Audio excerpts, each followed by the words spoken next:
Welcome to the Poisoner's Cabinet. I'm Sinead. And I'm Nick. And this is your weekly podcast exploring the lives of the great poisoners and macabre murders from across the centuries and creating curious cocktails inspired by the tales that we tell. And it's episode 143. It is. It is. That's a big number. Is it? Why? Because it's bigger than one. Well done. That's the extent of my genius. It's an incredible mass. Consider your mind blown, Nick. 143 is bigger than one. Also, I can't count. 143, 7, and that's it. How are you, Nick? I'm okay.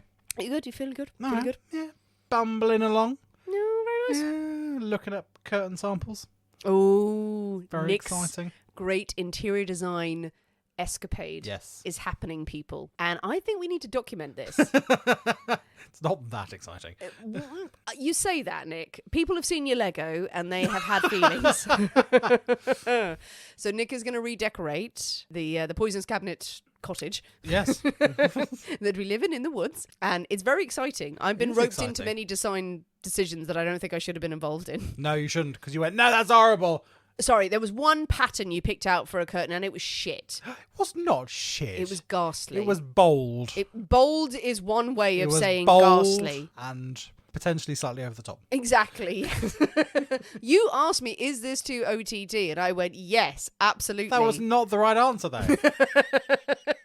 You went to go, no, it's amazing. Then we together, like we're a fucking married couple, picked out a lovely, lovely fabric. We did. We picked out some lovely fabric for some, for fuck's sake. I mean, We were talking earlier about this weekend we're going lampshade shopping, for fuck's sake. you are my wife. And we enjoy it. Oh, we do. We It's, do. It's terrifying. It's lovely. Let's go a curtain picking, shall we? This is very exciting. People weigh in if you do want to have a full update. How full an update do you want on Nick's redecoration when it starts? Do you want to see the fabric samples? Do you want to see the paint going up? Do you want to see inside his mind? Frightening prospect. Oh, I think people will be into it. Yeah. I don't know how many true crime fans are also into interior design. Yeah, that's a very weird Venn diagram going on there. But it exists. Yeah, absolutely. But four people in the middle going, yeah, it's weird. Any poisonings this week? Possibly you if you don't like my fabric choices. Is this what kills us? Yeah. You didn't even like that fabric. You weren't sure, and I helped you decide. Yeah, fine. You meant to indulge me in my crazier moments. What is our entire friendship based on, Exactly. Nick? It's entirely me following around shops going, definitely buy that, definitely buy it. Screw savings, screw your pension, buy more Lego. Didn't work this time, did it? I'm there to stop you from making bad choices. This is true. Like the time you helped me pick out my wedding dress, and I picked out a dress, and I was like, I think this is nice. You went, it's shit. I did not say it You was said shit. it was awful. You were like, I may no. have said no. I did not go look at you and go, it's shit. You got there, you went no immediately, and I was like, I think it's quite nice. Like, no, it's awful. And I slunk away. And then you found a lovely dress. It was lovely. Thank you. And now you found lovely curtains. See, it all worked out well. You had a wedding dress, I've got my curtains. Why do I feel like you're going to get married in these curtains? I'm going to make them so they also convert into a cloak. It's going to be great. Da, da, da, da. I am Nick. Marvellous. Well, speaking of picking out curtains and drinking heavily while doing so, I think it is time for us to thank our delicious Patreon subscribers. I'm sure their curtains are delightful. Oh, send us pictures of your curtains. Absolutely. I'm sure Hayley May's curtains are wonderful. And also Lois's curtains. And Sophie. And Alexandra Lewis. And Ashley Alexandra. Brilliant blinds, I understand. Oh, blinds. Oh, Yes. there were some Roman blinds going on. Thank you very much, you lovely people. You gorgeous, gorgeous, sexy people. Yes, do send us pics of your curtains. Don't send nudes. We like curtains. What have you done with your windows? We want to know about it. Well, Nick, are you ready? God, no. To drink cocktails and talk about poison? Or we could drink poison, drape ourselves in some curtains, Ooh, and talk about cocktails. you have me at curtains. We'll go with the first one. Yep. Hooray, hooray, hooray. As you know, dear listeners, every week we choose a secret ingredient that is inspired by the tale that we tell, and it will flavour our cocktail of the week. My story, so my pick. And this week's secret ingredient is... Yes. hypnotism. Ooh. Look into my eyes. Look into my eyes. Look into my eyes. Look at the watch, Nick. Yes, hypnotism. Hypnotism. Now it's a big thing. It is a thing. Yes, It is a thing. quite big. Yes. It's a big swirly eye thing. Yeah. There's a few different things you can do with that. Such as, Well, I'm sure there may well be some hypnosis-based names for cocktails. Oh, that's good. So like a Svengali. So something, yeah. I'm sure there are things like that. And someone on the Instagram, people have suggested a few. Oh, have they? There's a hypnotic gaze cocktail and all these sorts of things. Then you've got all the synonyms and things for, mesmerism. Yes. And all those sorts of things. Then Starey man. Starey man. And then you've got eyes. Just eye. Just eyes. You could have an eye. But we've had an eye-based We did cocktail. eyes last week. So yeah, but you could have gone with more eye-based things. Who wrote us a suggestion? Eyes. Eyes. So I thought there's a few bits out there, but we're gonna have a pocket watch. A pocket watch. Yeah. Oh, very good. I'm okay with that. You're I'm all with okay. Follow the pocket Exactly. watch. Does that work? Well, I don't know. I think it's the idea of having something to focus on, isn't it? While listening to a soothing While listening to voice. a soothing thing. But I don't think it necessarily has to be a pocket watch. Monotonous. Any sort of pendulum-y type, monotonous thing to focus on, I think, is the idea. But if you're in your magician's outfit, you're going to have a pocket watch. They're going, what? Follow the rabbit, as you pendulum a rabbit in someone's... I mean, that would mesmerize me. And like, as a rabbit, I'm worried. But So, I think it's less relaxing. I like it. Well, I think it is high time for us. Come with me now. Come with me, Nick. Come with me. Look into my eyes. Let's go into the poisonous cabinet kitchen and shake up a storm. See you in a minute. We'll see you in a bit.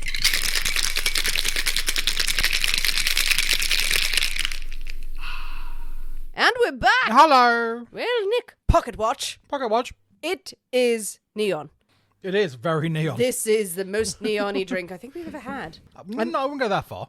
But it is. When it was is the last certainly. neon drink? It's certainly very colourful. I'm holding it up against the computer screen, and it is limey, neon-y. I want to go dancing It's kind got a of good thing. yellowy twang to it. Which makes me scared because yellowy normally means twiggy and unnatural goodness. Unnatural. Ooh, and it's a long drink as well. Nice, Yeah. hefty with ice. I think we just got to dive Well, in. yeah, well, absolutely. That's all we can do, really. I was expecting something maybe a little bit more classic, like I guess a brown drink or some sort of Victoriana kind of a pocket watch, whereas this looks futuristic. Yeah, it does. It's like, okay. In the future, they don't use pocket watches. No. Merry Christmas. Merry Christmas. Oh, Ooh. oh, hello. The future. Oh, hello. The future is here. Oh, there's a lot going on there. Oh, I like it. I, my initial thoughts is I like it. Ooh. My eyes are wide bloody open. Oh, I was not expecting that. It's tart. Yeah. Tart. Tart is a word for it. No, I was just calling you a tart. Okay, thank you. It's Delightful. brought out the bitch in me. Oh, I'm liking that. Oh, I like that. That is... oh, that's woken me right up. It really has. Yeah. That's going to put some pep in your step, isn't it? So. Sinead's terrifying. Off on one. Let's go dancing. Let's go dancing. Let's go and get that lovely gold curtains. Let's go. We're going to hit up that all-night curtain shop so much. I don't know what's happening in that. So okay, I'm going to guess citrus. Some sort of citrus. Some sort of citrus. I'll give you that. Lemon? Lemon. Is there saffron in this? Nope. But there's something else twiggy, herbally, twiggy. Oh, Strager. Nope. Fuck you. I thought you were going to go that one, but no. Oh. Got yellow chartreuse in it. It's got yellow chartreuse. It's got yellow. Oh, you Shellac- bastard. I can't taste it. I know there's something herbal in there, but it's not the I hate it kind of taste. But what's all the other stuff, Nick? There's two other stuffs. Gin. Nope. I don't know any other spirits. Surely there's no more booze. Triple sec. Nope. Rum. Nope. Whiskey. Nope. It can't be whiskey. Tequila. Nope. Your mum. I don't know. Who? I don't know. If you get them, I will be amazed, to be honest. Is it a fruit? Nope. Is it a twig? Yeah. Or is it Twiggy? Yes, I'll give you... Benedictine? Nope. Think lower than Twiggy. Herbs. Sorry. Herbs? But they're lower down the branches. They're on the ground. But think lower still. My first thought was soil. Soil. It's got mud. It's got mud in it. Mushrooms. Bones. Bark. A bark of a tree. Quinine. What's happening? That's a very good question. What is happening? Because this is terrifying. Oh, you need to tell me what's happening. Okay. What's in it? Suze. Oh, god damn it. I should have thought of that. Gentian root. which does have, again, a yellowy hue. So we have lemon juice, we have Suze, we have the yellow chartreuse. The last thing, Yeah. Kirsch. Kirsch. Yep. We never had that yet. We've not. No, I bought a bottle especially. So a cherry eau de vie, Yay! and that's it. It's Those marvellous. things mixed up is bloody good. That's so good. A yellow chartreuse. Oh my god. Yellow chartreuse is. I'm warming to yellow chartreuse. Clearly, green chartreuse can die in a ditch. Yellow chartreuse is a kind It's one. not. Yeah, absolutely. It's nowhere near as twiggy as the green. Either that, or I've just been beaten into submission. No. here. It is nowhere near. It is much more of the Stragery vibe, which you like the Strager. I do. So Kirsch, first time Kirsch has been on the podcast. First time, yeah. Explain Kirsch. It's a cherry spirit made of cherries.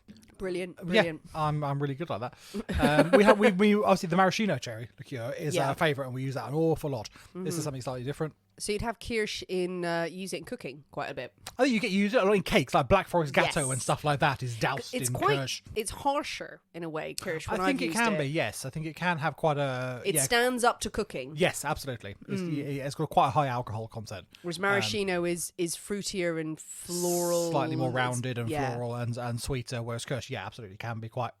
And then the Suze, the bitter gentian that we've had a few times before. That is marvelous. That's really good. I was skeptical on that one, but no, that's really. I want good. more of those. I know we had a spare Negroni on the side, Negroni but on the side. I want these because these have woken me right up, and we have a lot to get through. So Okay.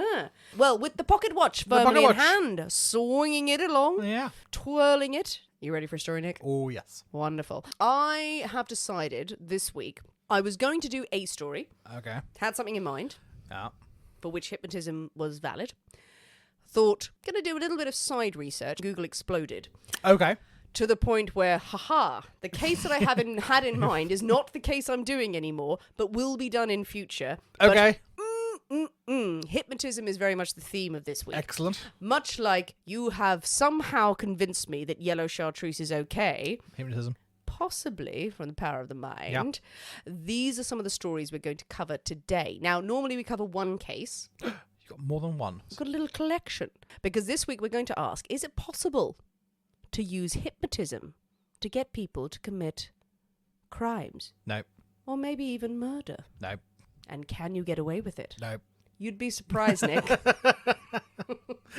If the answer was no to all of that, Me and my cynical ways. No. well, maybe I will convince you otherwise. Okay. Yep. I look forward to being This convinced. Because when you ask that question, you type that into Google and go like, have people committed crimes under hypnotism? Have people committed crimes? Yes, they have. Pause, ellipsis, under the influence of hypnotism. You'd be surprised how many cases there are. Crimes, yes. I'm okay. Murder, I'm okay. Tell me. There are some gems out there. Oh, I've no doubt. I'm not sure it's a great sort of. It's not one of those things you can plead, is it? Really, sort of plead not guilty, guilty by insanity, hypnotism. Oh, you can. Oh, Nick. you can. Oh God. You can. It's astonishing how these all happened long I ago. would say I've not. That's not come across in many of the courtroom dramas I've watched recently. Well, hypnotism is open to interpretation in the modern day and age. Now, we'll say this as a caveat. When we're looking at cases of hypnotism in the past, we're very much going into the past and we're looking into the traditional oldie-timey ways of hypnotism. Today, you could call this something else, much more unsettling, much more upsetting, about coercion, about all sorts of things like that. So let's take it as read that we do understand that. We are talking about old-fashioned crimes and we are going to treat some of these things with humour. It does not seek to lessen the experiences of anyone who has been a victim of something that is unsettling these days. However, these are old-fashioned crimes that I've purposely picked because they're quite funny. Okay. And there's been long enough time has passed. So hypnotism, we could look at things like cults. Cult isn't like being a member of a cult a form of hypnotism? Yeah, negative conditioning. Yeah. Famously, Suzanne Atkins claims she only participated in the horrific murders of Sharon Tate and her companions because she was under Charles Manson's hypnotic spell. She said that. Yeah, but you say hypnotic spell Yes. in not necessarily mean he hypnotized me. Exactly. But in a slightly different. That's what I talk about in a modern interpretation. Yeah. Mind control of sort of being completely taken in and brainwashed by someone, and you say that I was under a spell. He may as well have hypnotized me because I went on to do these awful things. But there are, as I said, a few cases where criminals have stated outright that they only committed their evil deeds because someone had put a mesmeristic spell on them. Okay. They've gotten the pocket watch out, swung it about. So shall we start with a little armed robbery? Why not? Let's do it. Some people may now be thinking about Derren Brown, the heist. Do you remember that famous experiment he did? Yeah. Because of a combination of conditioning and suggestion, he got most of a group of people to commit an armed robbery that wasn't an armed robbery.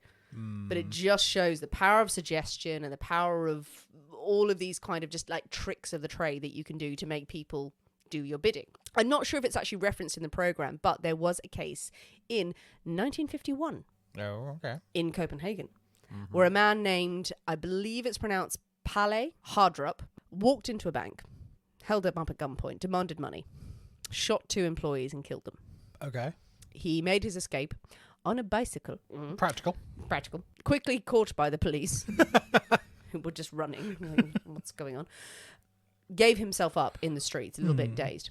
Now, during the investigation into his background, and it seems pretty cut and dry. This guy walked in, tried to rob the bank and shot people. So it's him. Yeah. Plenty of witnesses on that one. It's definitely him. But a man named Bjorn Nielsen called the police during the investigations and said the bicycle that Hardrup had used to get away was his and it had been stolen. And he just wanted to make absolutely sure that he was not a suspect in this robbery because it wasn't him. It definitely wasn't him. My bicycle was there, but I had nothing to do with this. Which makes the police go, we need to look into your past. Yeah, we need to have a conversation, I feel. Yeah. So it would turn out that Nielsen and Hardrup were former cellmates. They had been jailed for technically treason during World War II. Cell together, they were cellmates. And guards and inmates at the prison reported that Nielsen had been practicing hypnotism on Hardrup for years. Okay. They had shared interest. They had shared interest in hypnotism. And Nielsen was the person practicing hypnotism and Hardrup was the person who was under his spell. Right. Had been using him like a puppet. He did his bidding. The police believed that he had taken this manipulation to the point where he had convinced Hardrup to go into the bank, commit armed robbery, to kill certain people and take money out for him. And Hardrup was essentially innocent. Okay. Yep. How do you feel about that? No. No. Why? What? Okay. I have an issue with hypnotism, which I may be entirely wrong. All right, so get it out now. Get it out. Because there's going to be a lot in this episode. There's going to be a lot of it in. That it's a sort of thing that allows people to do what they would have done. It gives you license to do something that ordinarily you would never conscience doing. Yeah. But it gives you license to do that. So, yeah, you're up on a stage. You're going to cluck like a chicken. You can because you're hypnotized. What the fuck? Who cares? Because you've been hypnotized. How many people want to do that? Well, I don't think people want to, but I think it gives you license to do something, be uninhibited, exactly. To do something that you would not ever normally do because you now have an excuse or you now have this freedom to do it. That's interesting. Yeah. And that will come into bearing in some of the stuff we're going to talk about. Did Hardrup, it's a big question, did he want to go in and shoot people in that bank and rob them? Did he want to rob a bank? I don't know. Well, who knows? But you don't know. He may well. He was in prison. They were cellmates, so obviously he had some criminal intent behind him potentially. Just make him an armed robber. Just make him an armed treason during World War II. Maybe but, he just it's sort of wasn't thing a fighter. But if he felt that his situation was difficult enough, he needed money, whatever, then okay, this is the reason. This is a good, not an excuse, but this is a way I can that I can do what I want to, what I think I need to do. When we get out of here, we'll go rob a bank. We'll have money. You've given me the reason to do this. Well, both Hardrup and Nielsen were sentenced to life imprisonment. Okay. So Hardrup, who committed the offence, but Nielsen, who was his cellmate, and people said was the puppet master, was also sentenced to life in prison. Hardrup's mental state was consistently examined and studied, and all sorts of things were made back and forth about should he be in jail, should he be in a mental institute, should he be released because he was just acting on behalf of this hypnotist, and others going, should Nielsen be in prison because did he actually do anything? They were both released in 1967. Nielsen committed suicide in 1974 by taking cyanide. Okay. Nod to the poison there. But the case is intriguing because it was everyone else who said that Hardrup had been hypnotized. It was the guards of the jail. It was the other inmates. They all said he was under Nielsen's control. They saw them practicing, and they were the ones who were saying, no, he was his puppet. He was his puppet. You can imagine someone being under someone's control like that, especially in I suppose maybe potentially in a prison environment. Someone, a weaker personality that is overcome by or dominated by a stronger personality or something like that. Yeah. And then, then it gets dressed up in this idea of hypnotism or mind control or something, but it is in fact just a very incredibly toxic relationship that happens. But to dress it up to say, okay, now you're hypnotized and now you're not hypnotized. They said it to the point because they actively were practicing hypnotism. They were trying to hypnotize each other, or they were very vocal about this is hypnotism. It's not just a toxic dom-sub relationship sort of thing. Yes, I'm having sex with a man because I'm hypnotized. Yeah. Not well, there's no implication that they were having sex. They were just, this is what happened. They were both guilty of the crime in the end. Yeah. So it's intriguing. It's mentioned in the Annals of Time. Now, let's look at more evil manipulation. Okay. So this story, I'm going to tell with a dash of humour, tell the funny side of it, because there are elements of this which you can't not laugh at. Okay. But this is not to belittle the reality that was possibly facing one of the people involved in this situation, if it is to be believed. Oh, okay. So the story has limited resources because the names of certain people in this have been protected over time. The writings and the story comes from the writings of one medical hypnotist who was brought in on the case, wrote about it, and other people and other historians and other medical practitioners have written about it later on. But also, wow. Okay, I'm intrigued. So, in 1920, 17-year-old German girl who was known as Miss E. We don't know who she really was, but she's a German girl. She's from Heidelberg, and she's travelling on a train. She's travelling on a train alone in a carriage. As one does on a train. A mysterious man comes into her compartment and says, "Don't worry, I'm a doctor. I'm a doctor." Fine, then. He wants to sit. He wants to talk to her. And they chat. He introduces himself as Dr. Bergen. And they travel and they talk, and at one point they stop at a station, and in the olden days when you stop at a station you stopped for a while sometimes. Yeah. And he said, let's go get a coffee. Let's go to get a coffee in this lovely cafe. And they sat and they chatted and they were getting along. And at one point suddenly the doctor seizes her hand and looks deep into her eyes. Gets his pocket watch out. Suddenly Miss E felt she had no will of her own. She was at his command. Yeah. But what she needed to do was give him lots of money and also some sex. Right. Have sex at him. At him. At him. In the general area. Not with him, but just at him. Just at him. This is a 17-year-old girl. Yeah. This is a 17-year-old girl. This man is not a doctor. No. It's probably not going to surprise you that he's not a doctor. He is a con artist. Yeah. It would later emerge. His real name is Walker, but we're going to call him Dr. Bergen. And he had practiced the art of hypnotism, and he knew how to corrupt a young, impressionable woman like this one. She's engaged to be married. She is a respectable woman, as far as we know, but she is powerless to resist this creepy doctor.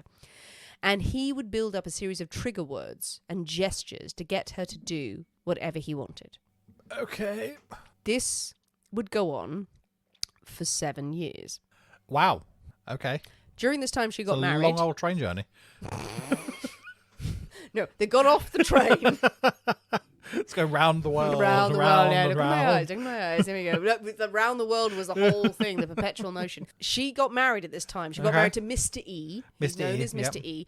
But this man had her under his control for 7 years. Okay. He has hypnotized her. He has manipulated her. I'm going with manipulated rather than hypnotized. Well, at this point, what might you be thinking? No judgment. I want his skills. It's possible you might think, okay, is this a liaison by a young woman, and you can sort of go, oh my God, he hypnotized me into all sorts of things. Maybe that happened. Maybe there was some sort of agreement and liaison. However, to just pass it off as like, oh, he hypnotized her and that's what she said happened.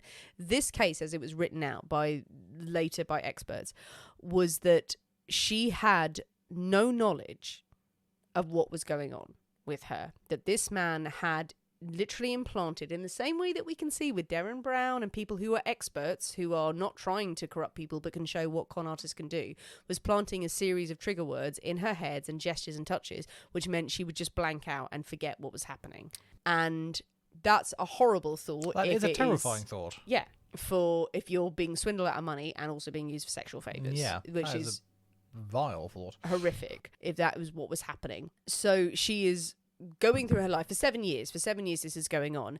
Mr. E, her husband, eventually cottons onto this, but 7 years later... Right, he has no knowledge of any of this going on at the same time? Well, she doesn't have any knowledge. This is the way the case is sort of presented later on, that she just comes home and is there with her husband, and then she disappears at periods of time and her money vanishes. And she comes back slightly dishevelled one day. Yeah, dishevelled, and he's like, oh, well, that's a woman is a mystery. Yes, there we are. I don't know what women do. He does start getting a little bit like, are you okay? Are you okay, love? We've had 4 children. We've never had sex. What's going on? So he eventually becomes eventually becomes suspicious, because his wife is not only being made to do whatever this man wants in the bedroom area, she's also getting psychosomatic pains and ailments, which he seems to be implanting in her, which is fucking sadistic if that is true. Yeah. But Mr. E becomes suspicious. Why his wife keeps suffering these odd pains? Where's all our money? Why is she clucking like a chicken at dinner? What's happening here? So now the evil doctor thinks, we don't want the husband ruining everything. Better kill him. Oh, God.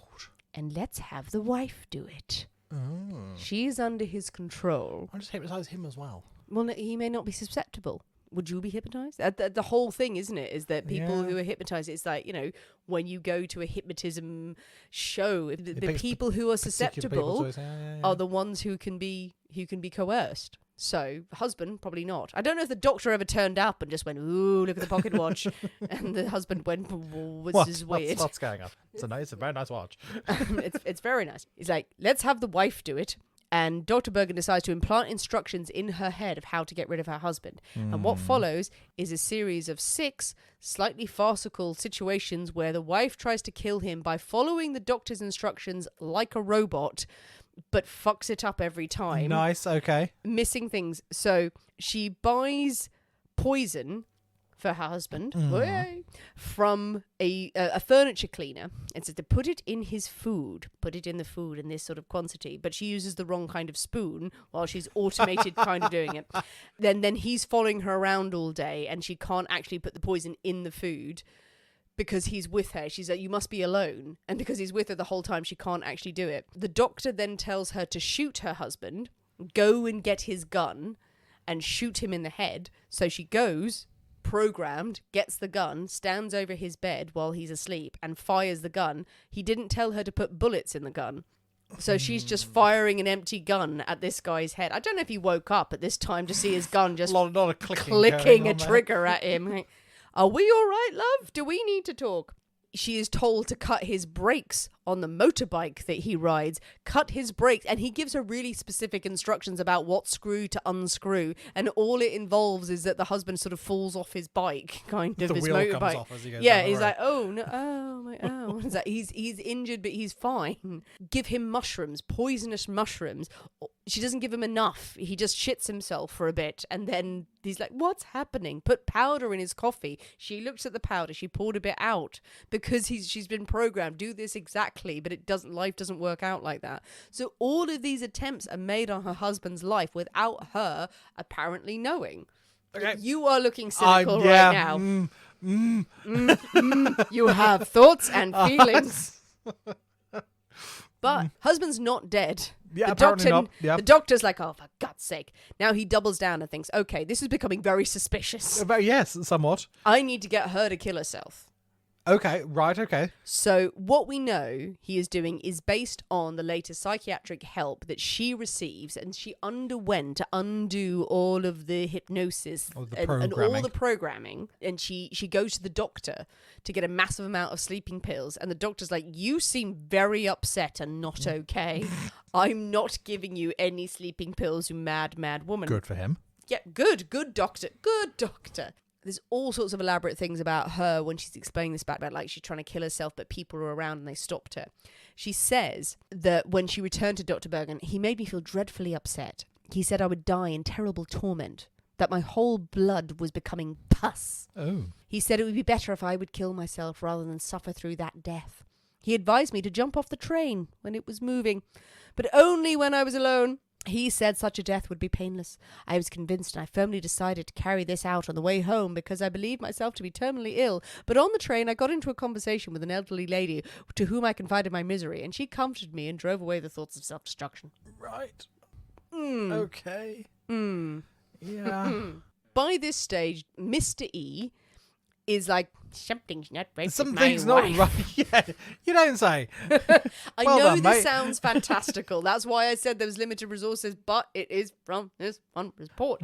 He goes to the police, helping, stating that his wife has been swindled out of money and is being tormented by this mystery doctor. But Mrs. E can't remember. She can't remember who he is. She doesn't know where this man is. She knows something is wrong is happening to her.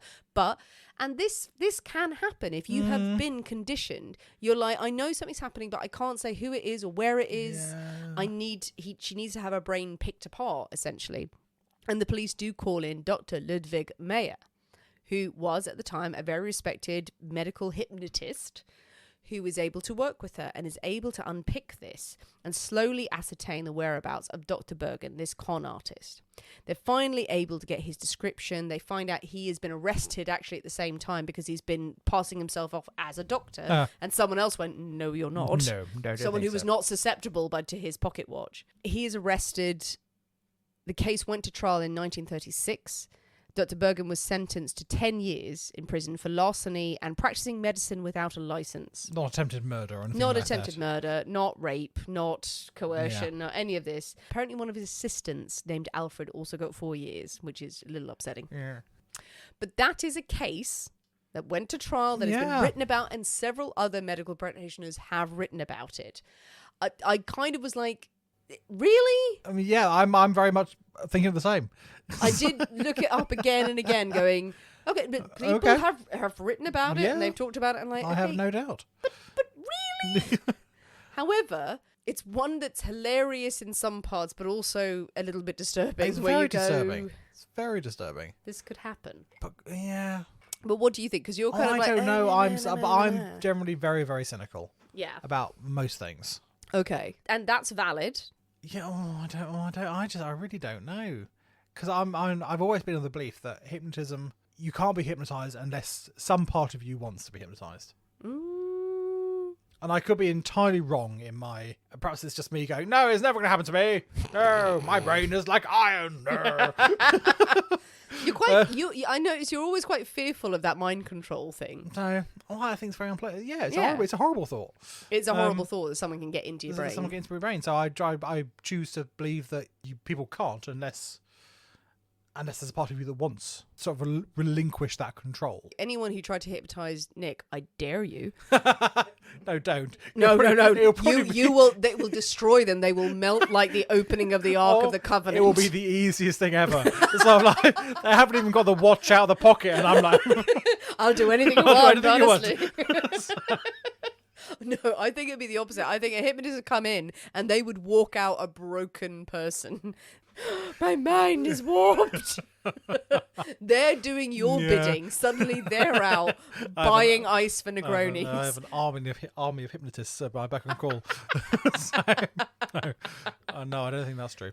But that, I mean, there's a sad element to that story because God, it is a yes. young woman, and if she's been manipulated by a man, and it could just be coercion. It I could don't be think. I think it's very difficult to differentiate between what is Yeah. sort of hypnotism, and when I say hypnotism, I always think it in a sort of like a stage yes. performative type thing. And I think anything like you're describing that, I think that is just manipulation, and I think that is absolutely sort of psychological manipulation and coercion of someone who is perhaps more vulnerable or more susceptible. But I don't think I still have an issue with thinking that as hypnotism.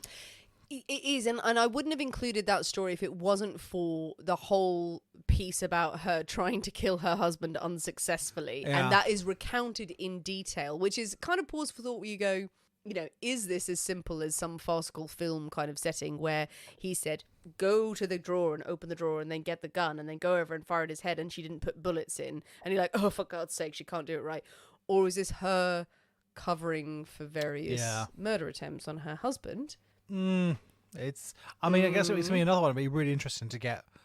I mean, I would love for Ro to be here, right? Be really interested to find out a professional view on how that the power of suggestion, which is absolutely very. And we have one more story with this, but yes, I thought about voice noting Ro during this, and I think maybe we'll try and get her if we can onto Patreon, because we've talked about this with Colts, and it was a fascinating debate about the power of coercion.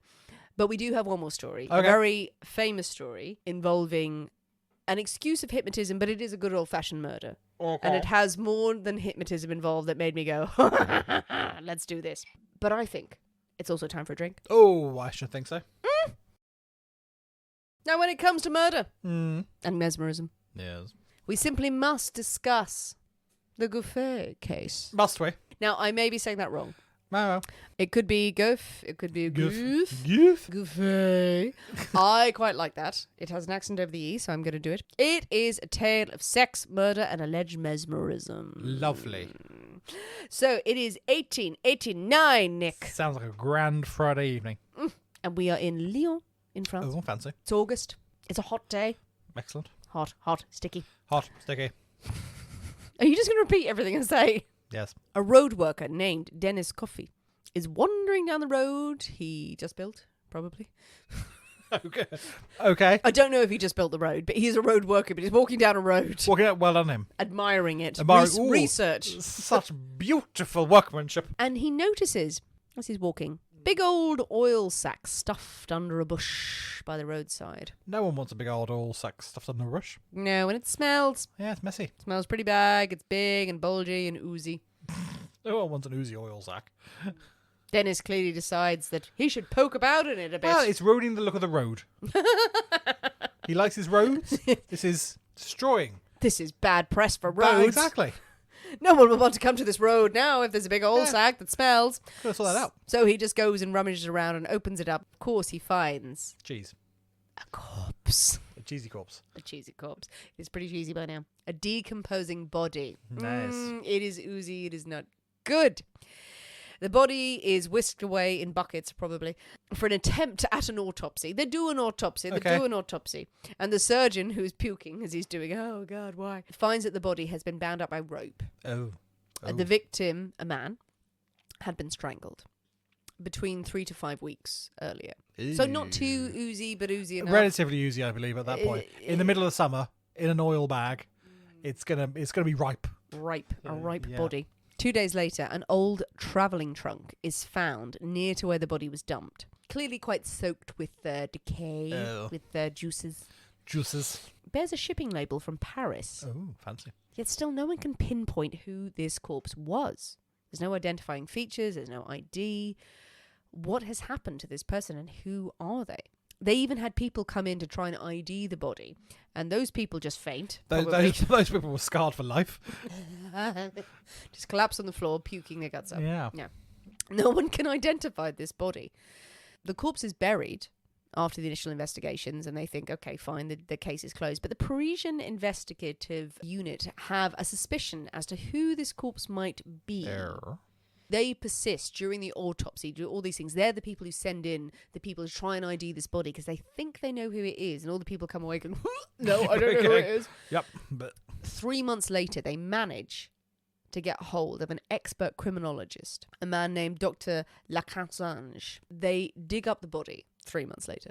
That's beyond ripe by that point, I feel. The doctor is like, don't. No, please don't. But Dr. Lacassange works well. He works well. He is an expert in his field, and he is able to ID the body. Wow. He says the body is that of Augustin Gouffe, who has been missing from Paris for many weeks.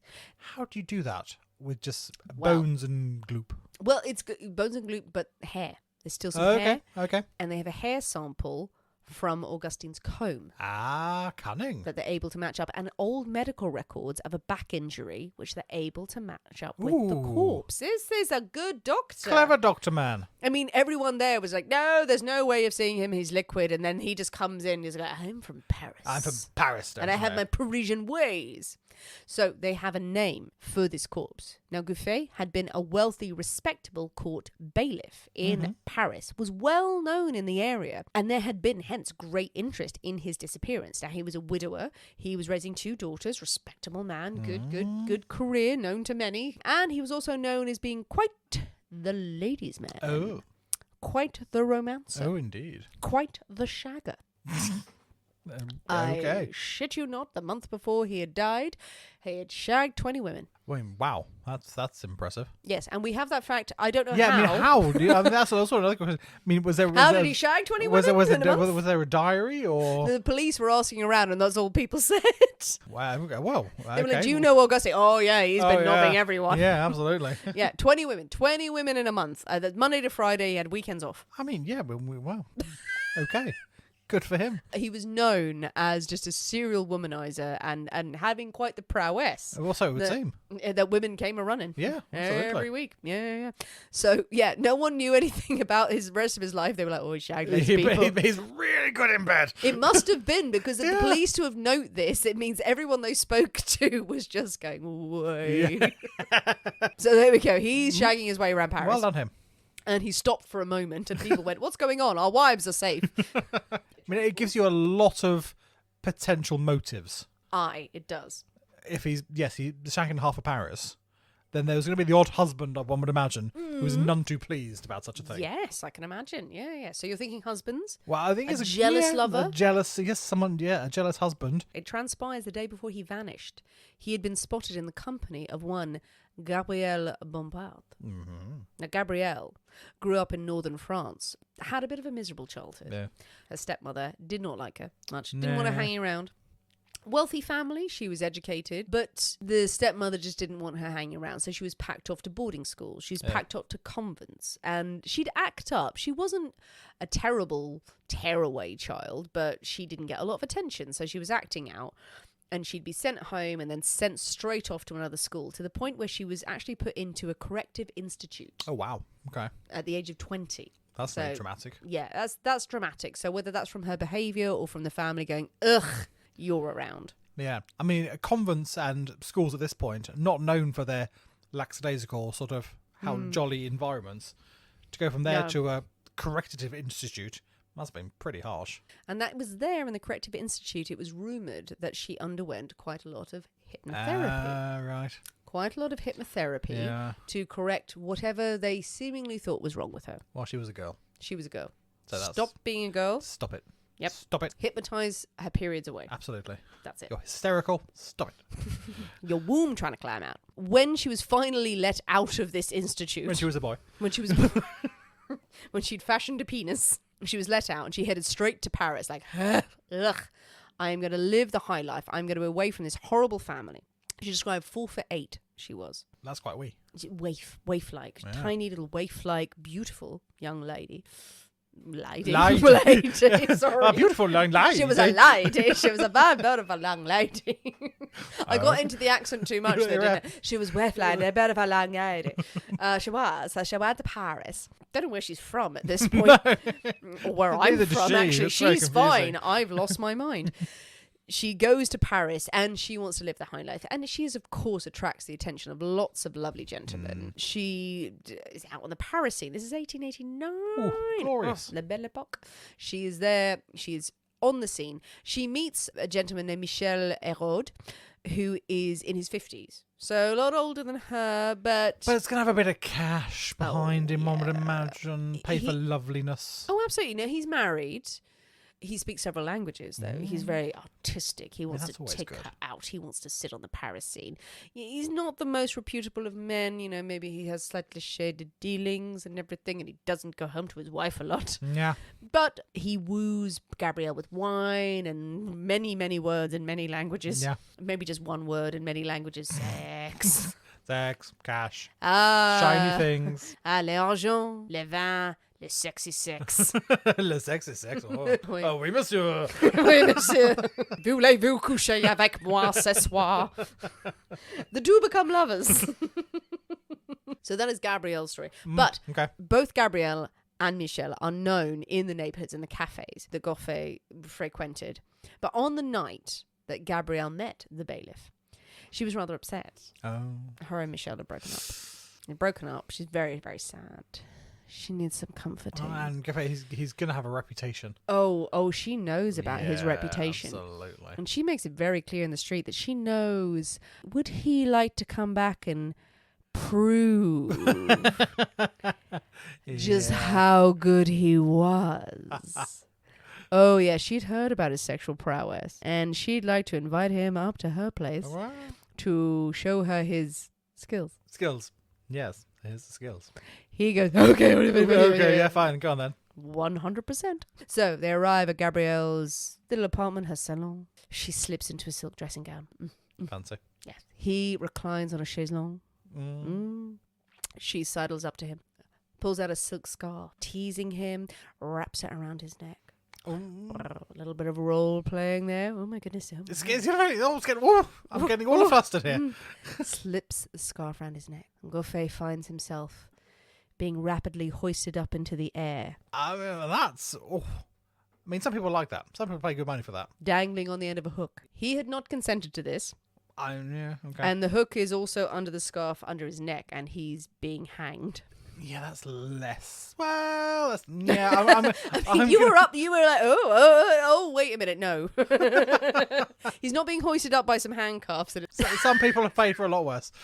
No. He's very much being yanked up in the air. This is no longer fun. And choked. Yeah, that's... And choking to death. Yeah, the death business. Good. You see, Gabrielle and Michelle had not broken up. Of course they hadn't. Michelle had come to Gabrielle asking her for help. Her help, his lover, his confidant. He needed help clearing his debts.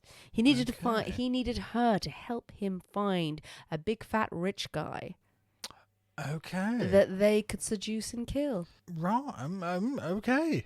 And I did not see that going. Michelle had built a special beam in Gabrielle's apartment and constructed a pulley system. Oh, wow. Okay, that's premeditated. So that when she brought the gentleman back, he reclined on the chaise longue. She tied a little scarf around his neck.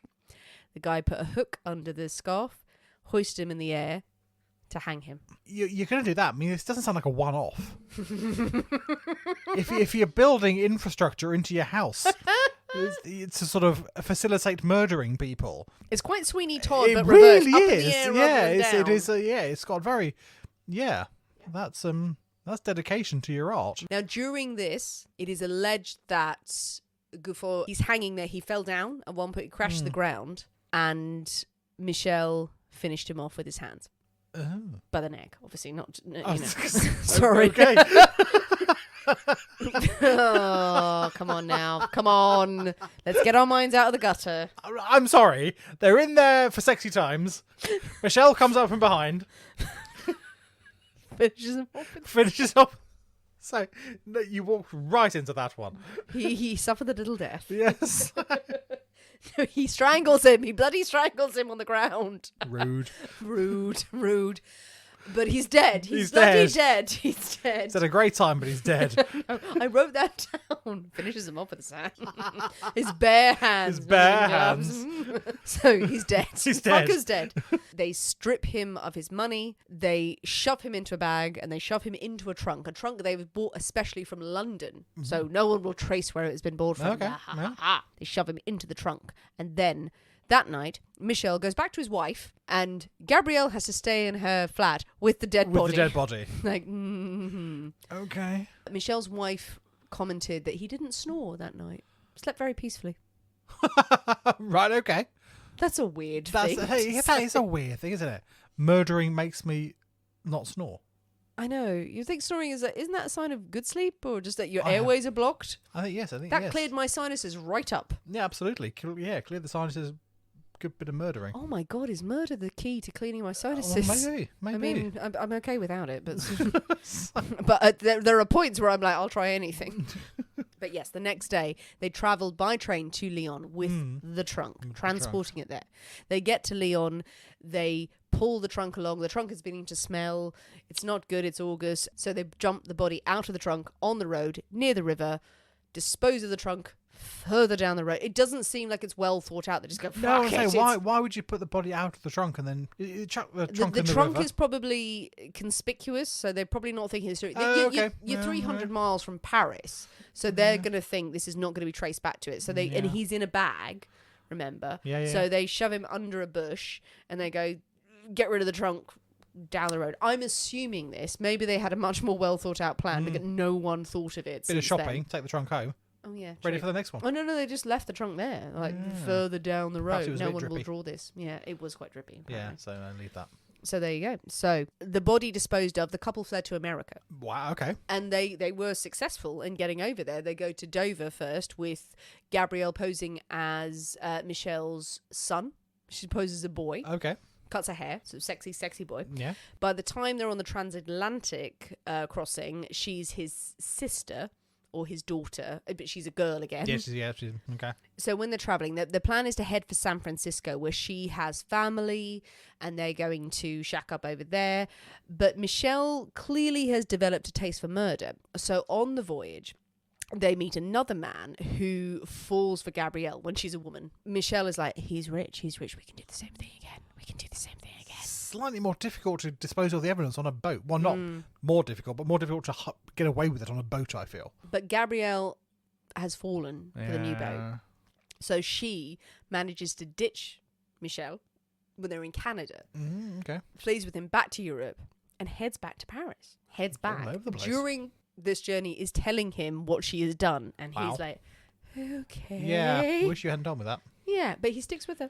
Okay. She does not realise that while she's been gone on the long trip, the police have literally pieced together the bot and have identified her and Michelle as the potential killers. When she arrives in Paris, she is arrested. Some say she turned herself in and confessed everything. Others say she was arrested, and when she was arrested, she completely said, yep, admitted to everything. The reason she admits to everything is that she said Michelle had hypnotized her. Bollocks. That she had been under his spell, that she had been forced to commit these terrible crimes under his influence. She was blameless otherwise. He had convinced her to do this using mesmeric powers. Now, maybe it is coercion again, but she was 100% that she was hypnotized. And it's taken to court. That defense is taken to court. Michelle is eventually captured in Havana. It takes nearly a year to get him. Well, he's down in Cuba, so he's having a lovely old time. But they get him, and he is brought back to France to stand trial. The case begins in December 1890. Gabrielle and Michelle are on trial. Gabrielle is completely the star of the show. Yeah. The press love her. They do piece after piece profiling her, and she charms the press. She is waving, she's blowing kisses, she is being coquettish. She's the innocent one, but corrupted by this evil other man. Absolutely. Sensational victim of a cruel mesmerist. The court on both sides have experts claiming absolutely that you can be responsible for committing crimes while hypnotized. And also, you absolutely can't be responsible for committing crimes while hypnotized. They argue back and forth. They have experts going, yes, no, because who can bloody say? Who can say, yeah. Who can say? In the end, the jury decide that Michel Hérault is guilty of murder. Yeah, I would go with that. He is sent to the guillotine. Okay. Gabrielle was given 20 years hard labour, which was seen as lenient. Okay. She was sent to an all-female prison, and she was released in 1905 for good behaviour. Good behaviour, well done her. She spent the rest of her life as a dancer, and she died in the 1920s in obscurity. So there you go. There you have a collection of tales of horrible hypnotists. As I said, the story that I set out to cover, I didn't actually You didn't cover. actually go, okay. Well, we've got that to look forward to. But these ones were way too exciting They're good to stories. skip out. So perhaps we'll have to come back for part 2. The history of mesmerizing murderers. Oh, very nice. Nice alliteration there. If you have stories of hypnotists who have committed crimes, send them my way. But there you go, Nick. What do you think? Oh, you're still not convinced. I mean, I'm still not convinced. I mean, I'm glad that she was sentenced. I mean, 20 years hard labour seems. I know you seemed it was lenient for the time, but it still seems quite harsh. She served 15. She served 15 years. 15 years for her part in a murder. That, yes, no doubt, she being young and Impressionable. impressionable, hesitant to say that yes, she's young and stupid and entirely innocent, and it's the evil person who has done all these things. Michelle, yeah. But yes, young, impressionable. I'm trying to think of a word I'm looking for. I'm not sure what the word is. Naive and perhaps overwhelmed by her. She's in Paris and it's all exciting, and she's met this man who's got some money and is. But as you've said, this is premeditated. He has built a lintel, like a brace. It's entirely premeditated in the apartment to hang the man. So yeah, absolutely. So he is most certainly, definitely guilty of that crime. But I do not believe that she is innocent of the crime. That she's it was all him. He hypnotized me into doing. But it stood up in court. That's her defense. Her defense said that she had been hypnotized by him, and that was the reason that she was an accomplice. Well, I have no doubt it was him who came up with the idea, because he was the one who needed the money and all this sort of stuff. So I can well imagine that the idea was generated from him. He's the one who installed the extra lintel and with the system and all that sort of stuff. There's no question about that. It leans into this idea of hypnotists are this evil Svengali kind of character she was not in control of her own faculties. Not doing it in a she had been abused or manipulative. It was like, no, he literally swung a clock in front of her and just went, ha ha ha, you will do my bidding. Like some sort of magician defense. That was it. That I think is absolute nonsense. That I think, fair enough. Someone manipulates someone and coerces people into doing terrible things. Get on board with that. So someone with a pocket watch clicks their fingers and turns someone into a murderer. Yeah, no, don't buy it. But there are a few out there. There are a few that lean into oh no, he totally hypnotized me, and it's weird that that's not used more. I think maybe it's a small period of history because of that hysteria around hypnotism. Well, I would say hysteria because they feel that mesmerism was sort of coming into vogue again, like, oh my God, can people actually manipulate us? And then you would soon have Freud and you would have psychoanalysts talking about really going into the depths of your psyche, which terrified people at the start. But people going... hypnotists can make us do things. You do have that period of that sort of like mid 1800s through to the early 20th century, so mid 19th century to the early 20th century, where people were desperate to believe. Yeah. Where you have this huge resurgence in occultism, spiritualism. And the things about hypnotism and all this sort of stuff, because people are desperate to believe in something. I think, especially when I think back to that sort of period, where if you're going to see a stage show with a magician and a hypnotist and stuff like that, it is giving yourself over to the belief that there is something other. There is some. There's something otherworldly. There's something otherworldly that is doing this. That someone has some sort of supernatural, paranormal power and can control these things. Which I think there is a thread that runs through all those different. Yeah, and they are different in their own way.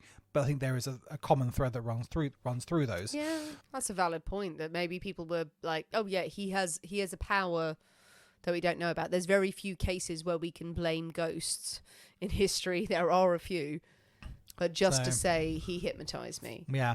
But was that another way? It's not talked about in these cases, and I have drawn my own conclusions from this, and I'd welcome any psychoanalysts weighing in on it. But in these cases, no one has turned around really in the writings that I was looking at to go, hypnotism was a byword for coercion, for abuse, for mental abuse. They don't say that at the time.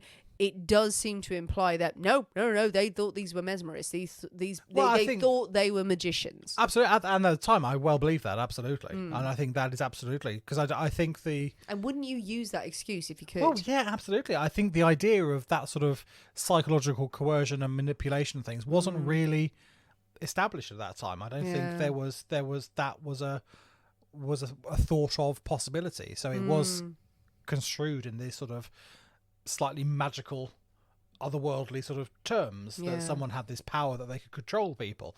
Whereas I think now it would absolutely be construed as a very manipulative process. The latter two of the three that we've covered, these are women who have said, I was coerced into something, and they've said hypnotism in a kind of a magical Svengali way rather than this was abuse.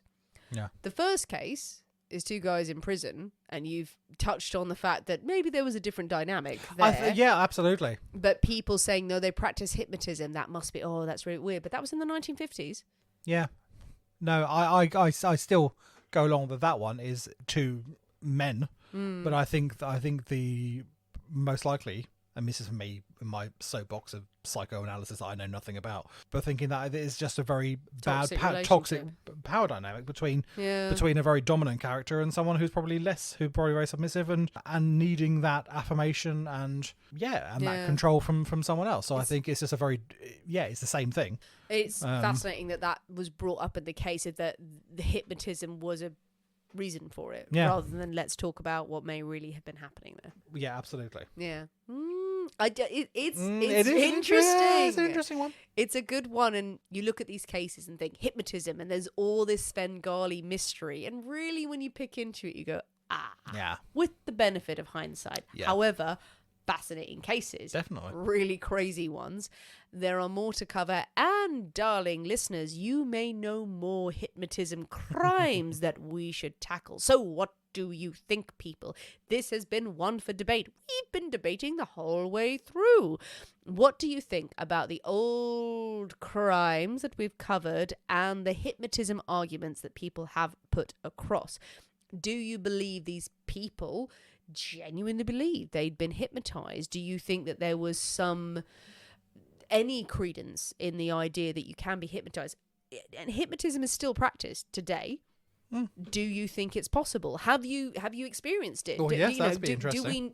We'd love to hear about it, and no judgment, absolutely no judgment. Do you think it's possible? These people were absolutely under the control of hypnotism. Do you think there's something else going on there? What do you think of the different people and the dynamics? Do you know more stories? Please send them through. Jump on the comments of the social media channels that you follow and email us, DM us, send carrier pigeons, tell us what you think. Because there will be a part 2 to this. So if you have more stories and more thoughts, we'd love to include them. But most importantly, you must mixed up a pocket watch. Oh, that's gone down a treat, that has. Oh my God, it has. That's really good. So yeah, absolutely. The recipe will be out on Friday. It's a lot of ingredients that not many people will have. I'll give you that. They are relatively specialist ingredients. If you have got them, go for it. Because it's bloody good. Is there something you could substitute for the Suze? There are other variations of gentian root liqueur, but they are still a gentian root bitter liqueur. So not that I can think of. You know what? It's one of the specials. It's one of the specials, absolutely. That's what we do. That's what we do. If you can't make it at home, go to that cocktail bar and demand it. Absolutely. Yeah, any good cocktail bar will have those ingredients. Yeah, well, the recipe will be out. Take it to your cocktail bar, get them to make it, and then if you like it, buy the stuff. If not, make something else equally lovely. There are many delicious cocktails out there. But take the recipe, show it to the barman and say, this is the poisonous cabinet, do it. Do it. And then wave it in front of them going, do as I command, as I command. Take your pocket watch with you and all shall be well. Hey. Send us pictures of what you are drinking this weekend and what you're doing, what you are up to and who you're hypnotizing. Yeah.